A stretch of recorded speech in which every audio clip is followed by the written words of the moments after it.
আল্লাহ তাআলা আমাদেরকে ডেকেছেন ঈমানদার হিসাবে, যে মুমিনান ওয়া ইহতিসাবা গুফিরা লাহু মা তাকদ্দামা মিন যামবি। এই রমাদান মাসে কোন মুমিন বান্দা যদি আল্লাহ তাআলাকে রাজি খুশি করার জন্য সিয়াম সাধনা করে, মা গুফিরা লাহু মা তাকদ্দামা মিন যামবি, আল্লাহ তাআলা তার পিছনে আল্লাহ তাআলা তার অতীতের সমস্ত গুনাহ সমূহ মাফ করে দেয়। বলেন না সুবহানাল্লাহ। আবার এমন ভাবে বলা হয়েছে, ওমান কামা রমাদান ঈমানান ওয়া ইহতিসাবা গুফিরা লাহু মা তাকদ্দামা মিন যামবি। আর যে ব্যক্তি এই রমজান মাসে ঈমানের সাথে সব লাভের আশা ইবাদতে রাত কাটাবে, তিনটা অপশন রেখে দিয়েছেন।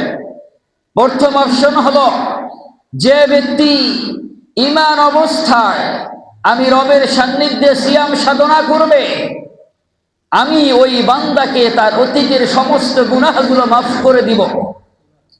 দ্বিতীয় অবস্থায় আমি বলেছি, ওমান কামা রমাদান ঈমানান ওয়া ইহতিসাবা গুফিরা লাহু মা তাকদ্দামা মিন যামবি।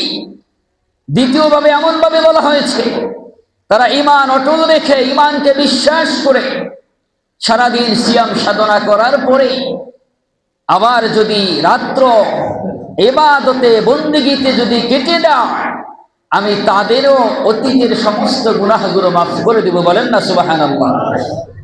অন্য বাবায় বলা হয়েছে, ওমান কামা লাইলাতুল কদরি ঈমানান ওয়া ইহতিসাবান গুফিরা লাহু মা তাকদ্দামা মিন যামবি। এই রমজান মাসে এমন একটা রাত আছে, এই রমজান মাসে এমন একটা সময় আছে, লাইলাতুল কদরি খায়রুম মিন আলফি শাহর। আমি স্পষ্ট ভাষায় বলে দিয়েছি, যেই রাত, সেই কদরের রাত, মিন আলফি শাহর, হাজারো মাসের চেয়েও, হাজারো রাতের চেয়ে উত্তম। ওমান কামা লাইলাতুল কদরি ঈমানান ওয়া ইহতিসাবা মা গুফিরা লাহু মা তাকদ্দামা মিন যামবিহি।